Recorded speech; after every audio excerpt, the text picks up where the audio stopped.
Paano mag-promo para dumagsa ang benta sa negosyo? Alam mo ba yung mga buy one take one promo na yan? Dadagsa talaga ang benta mo dyan. Pero may maling ginagawa kayo. Imbis na kumita, ang daming benta walang kita kasi luging-lugi. Kaya sa usapan natin to, tuturuan ko kayo kung ano yung mga promo na magandang gawin sa mga customer para dumagsa ang benta mo at kikita ka rin ng malaki sa negosyo mo. Tapusin mo ang bidyong to. Ituturo ko sa'yo kung ano yung mga dapat mong gawin bago ka mag-promo sa iyong negosyo. Pampadami ng benta sa negosyo mo. Pakinggan mo ang usapan natin to. So by the way, kung hindi mo pa ako kilala, ako nga po pala uli si Darcel Robles. Isa po akong negosyante na may 5 taon na pong karanasan sa mundo ng pagnenegosyo. Paano mag-promo ng tama para mas lumaki ang kita at dumami ang benta? Kung gusto mong malaman yan, meron muna akong ikwekwento sa'yo. Ako dati, nung baguhan pa ako magnegosyo, tanda ko yun taong 2020, nagtayo ako ng isang milk tea. Milk tea business. Unang 3 buwan yan, sobra akong pumaldo.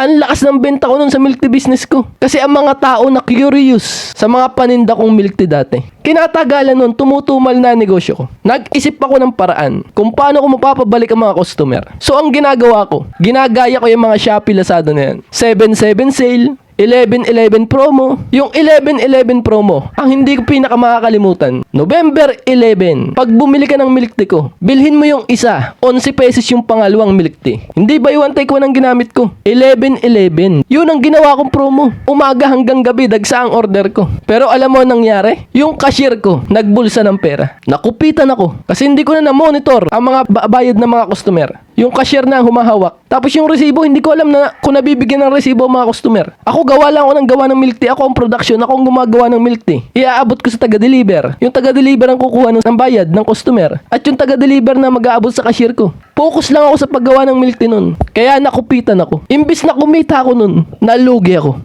Lugi ako sa promo na yon. Abono ko. Sobrang saklap nun. Tandang-tanda ko, umuulan pa nun. Pagka uwi ko sa aming tahanan, basang-basa ako ng ulan. Akala ko panalo ako sa promo na yon kasi ang dami kong benta, sobrang pagod ako. Pero nakupitan ako. Lugi ako sa promong 11/11 na yon dati. Nung baguhan pa ako sa pagnenegosyo. Kaya alam mo ang ginawa ko dyan? Ngayon, pag nagpo-promo ko, planadong-planado ko na. Yung tipong pag nagpresyo ako ng produkto ko, planado ko na magpo-promo ko dyan. Nilalakihan ko ang presyo ng mga produkto ngayon. Kaya pag nag-promo ko, ang laki pa rin ang kita ko. At sulit na sulit ang pagod sa mga customer. Kailangan bawat order sa customer, kailangan may resibo yan. Kapag ang customer nagreklamo na walang resibo, nakaw na yon ng cashier mo, ng tauhan mo. Yan ang ginagawa ko. Nakupitan ako dati. Nalugi ako sa promo ko dati. Sobra akong natuto sa karanasan ko dati. Kaya ito ang pinakaunang rule. Ito ang pinakaunang magandang gawin sa promo. Kailangan mabantayan mo yung mga tauhan mong yan. Kasi kapag nagpo-promo ka, busy-busy ka dyan, no? Dagsa ang order mo dyan,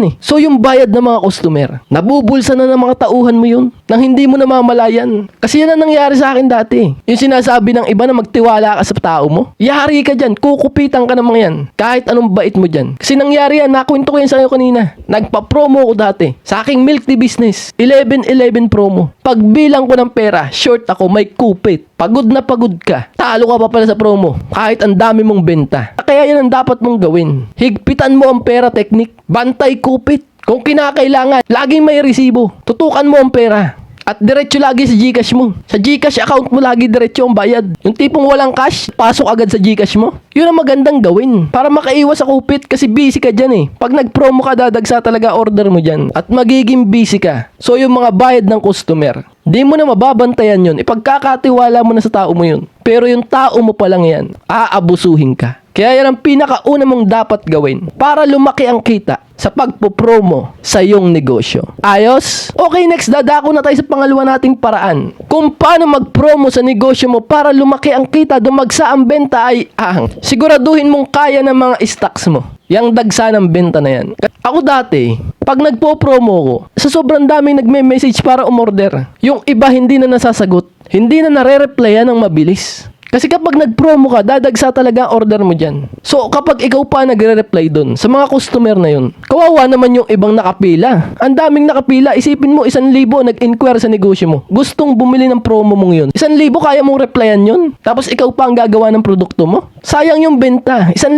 tao sana yun, oh. Nagtanong, oh, kung na-replyan mo na mabilis yun, mauuwi sa benta. Dagsa ang benta mo. Ang laki ng kita mo. Kaya yan ang pangalawa nating paraan. Para lumaki ang kita mo sa promo na yan, kailangan mapaghandaan mo yan. Kung kinakailangan, mag-hire ka muna ng kamag-anak mo. Mag-hire ka muna ng kamag-anak mo, taga-reply lang. Para makapag-focus ka sa paggawa ng product. Yung tipong mabilis mag-reply sa customer. Para makuha agad ang benta. Talagang dagsa ang benta mo dyan. Dagsa ang pera mo dyan. Laki ng kita mo dyan. Pag nagawa mo yan. Yan ang pangalawang paraan para lumaki ang kita sa pagpo-promo sa negosyo. Ayos? Okay, next dadako na tayo sa pinakahuli natin na paraan para mas lumaki ang kita sa pagpo-promo sa negosyo ay ang i-make sure mo na kumikita ka talaga. Yung tipong magpo-promo ka ng buy one take one, sobrang baba na ng presyo mo, sobrang liit na ng kita mo, talong-talo ka na sa pagod, may pasahod ka pang tao mo. Kailangan makompute mo ng ayos yan. Kinagabihan pa lang bago ka mag-promo. Planuhin mo na. Kaya sinasabi ko sa'yo lagi, kung magne-negosyo ka, lakihan mo agad ang presyo. Triple ang tubo para pag nag-promo ka, good deal pa rin sa customer. Kahit tanggalin mo yung isang tripleng tubo mo, panalong-panalo ka pa rin. Pero kung magpo-promo ka, ang tinda mo lang ay 10,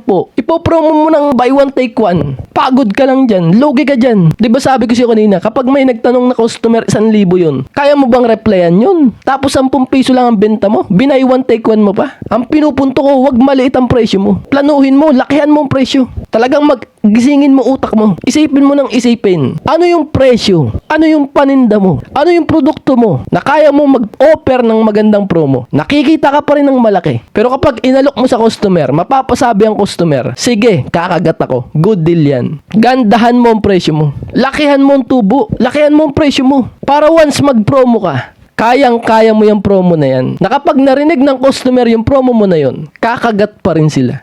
Pero ang laki pa rin ang kita mo. Kasi una pa lang, nilakihan mo na agad ang presyo. Nag-triple ka na agad ng tubo. Para pag promo mo, kahit bawasan mo yung isang triple ng tubo mo, kakagat ang customer. Ikaw na ang bahala. Basta yan ang paraan. Triple ang tubo mo. Bawasan mo ng isa. Times 2 na lang ang tubo mo. Itong isa, pang-promo mo sa customer, pang-previous mo. Good deal. Pero ang laki pa rin ang kita mo. Papaldo ka sa promo ng negosyo mo. Ang promo ay makapangyarihan. Kapag narinig yan ng customer, good deal. So, kailangan mong planuhin ng ayos. Kaya ako to sinasabi sa'yo. Naniniwala ako. Maraming negosyante. Nagpo-promo ng sobrang mura na. Puro buy one take one na lang naiisip nila. Masyado nilang binababa ang produkto nila. Yung presyo nila. Yung kalidad, yung quality ng produkto nila. Mabigyan lang ng buy one take one yung mga customer na yan. Yung mga masang customer na yan. Iba-buy one take one ng negosyante. Yung tipong wala na siyang kikitain. Maramdaman lang niyang maraming benta. Yan ang pinaniniwalaan ko. Maraming ganyang negosyante. Takot magmahal. Takot triplihin ang tubo. Takot dyan ang mga negosyante. Kaya karamihan sa mga negosyante, yung tindahan sa kanto nyo, yung mag-fishbowl sa kanto nyo, tumanda na sila sa negosyong yan. Sila pa rin nagtitinda dyan. Di sila makakuha ng tauhan kasi ang liit ng presyo.